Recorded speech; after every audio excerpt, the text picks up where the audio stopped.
تم مسیح کے ساتھ مر چکے ہو، بس تم اپنے زمینی اعضاء کو مردہ رکھو۔ آج کی ہماری پہلی تلاوت مقدس پالوس رسول کا خط کلسیوں کے نام 3 باب 1 سے 11 آیت مقدسہ۔ اے بھائیو، جبکہ تم مسیح کے ساتھ جی اٹھے ہو تو عالم بالا کی چیزوں کی تلاش میں رہو، جہاں مسیح خدا کی دہنی طرف بیٹھا ہوا ہے۔ عالم بالا کی چیزوں کا خیال میں رہو، نہ کہ ان کے جو زمین پر ہیں، کیونکہ تم مر چکے ہو اور تمہاری زندگی مسیح کے ساتھ خدا میں چھپی ہوئی ہے۔ جب مسیح جو ہماری زندگی ہے ظاہر ہوگا تو تم بھی اس کے ساتھ جلال میں ظاہر ہو جاؤ گے۔ بس تم اپنے زمینی اعضاء کو مردہ رکھو، یعنی حرام کاری، ناپاکی، شہوت، بری خواہش اور لالچ کو، جو بت پرستی کے برابر ہے، کیونکہ انہی کے سبب سے خدا کا غضب ضد کے فرزندوں پر آتا ہے۔ پہلے تم بھی ان پر چلتے تھے جب تم ان میں زندگی گزارتے تھے، مگر اب تم ان سب کو بھی، یعنی غصہ، غضب، بدذاتی، کفر گوئی اور اپنے منہ سے بد زبانی دور کرو۔ ایک دوسرے سے جھوٹ نہ بولو۔ تم نے تو پرانی انسانیت کو اس کے کاموں سمیت اتار دیا ہے اور اس نئی کو پہن لیا ہے، جو معرفت حاصل کرنے کے لیے اپنے خالق کی صورت پر نئی بنتی جاتی ہے، جہاں نہ کوئی یونانی ہے، نہ یہودی، نہ مختون، نہ غیر مختون، نہ بربری، نہ اسکیوتی، نہ غلام، نہ آزاد، مگر مسیحی سب کچھ ہے اور سب میں ہے۔ پاک کلام کے پڑھے اور سنے جانے پر خدا کی برکت ہو۔ زبور 145 جماعتی جواب۔ خداوند سب پر کیسا مہربان ہے، میں ہر روز تجھے مبارک کہوں گا اور عبدالآباد تک تیرے نام کی حمد کرتا رہوں گا۔ خداوند عظیم اور نہایت قابل حمد ہے اور اس کی عظمت نہایت قابل دریافت ہے۔ جماعتی جواب۔ خداوند سب پر کیسا مہربان ہے۔ اے خداوند، تیری تمام مصنوعات تیرا شکر کرے اور تیرے مقدسین تجھے مبارک کہیں۔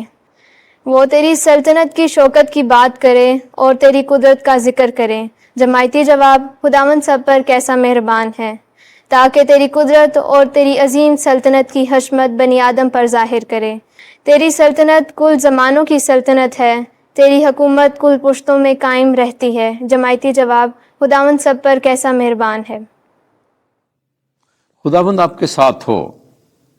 انجیل مقدس لوکا کے مطابق اے خداوند تیری تمجید ہو۔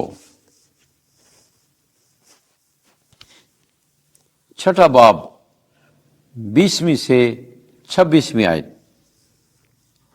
مبارک ہو تم جو غریب ہو، مگر تم پر افسوس جو دولت مند ہو۔ ایک دن یسوع نے اپنے شاگردوں پر نظر کر کے کہا کہ مبارک ہو تم جو غریب ہو، کیونکہ خدا کی بادشاہی تمہاری ہے۔ مبارک ہو تم جو اب بھوکے ہو، کیونکہ سیر کیے جاؤ گے۔ مبارک ہو تم جو اب روتے ہو، کیونکہ ہنسو گے۔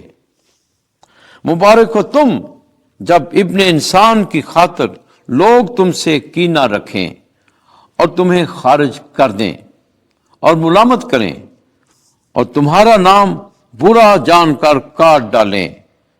اس دن خوش ہو اور شادمانی کرو، کیونکہ دیکھو آسمان پر تمہارا اجر بڑا ہے، کیونکہ ان کے باپ دادا انبیاء کے ساتھ بھی ایسا ہی کیا کرتے تھے۔ مگر افسوس تم پر جو دولت مند ہو، کیونکہ تم اپنی تسلی پا چکے۔ افسوس تم پر جو اب سیر ہو، کیونکہ تم بھوکے ہو گئے۔ افسوس تم پر جو اب ہنستے ہو، کیونکہ ماتم کرو گے اور روو گے۔ افسوس تم پر جب لوگ تمہیں بھلا کہیں، کیونکہ ان کے باپ دادا جھوٹے انبیاء کے ساتھ بھی ایسا ہی کیا کرتے تھے۔ انجیل مقدس کے وسیلے سے ہمارے گناہ معاف کیے جائیں۔ اے مسیح تیری ستائش ہو۔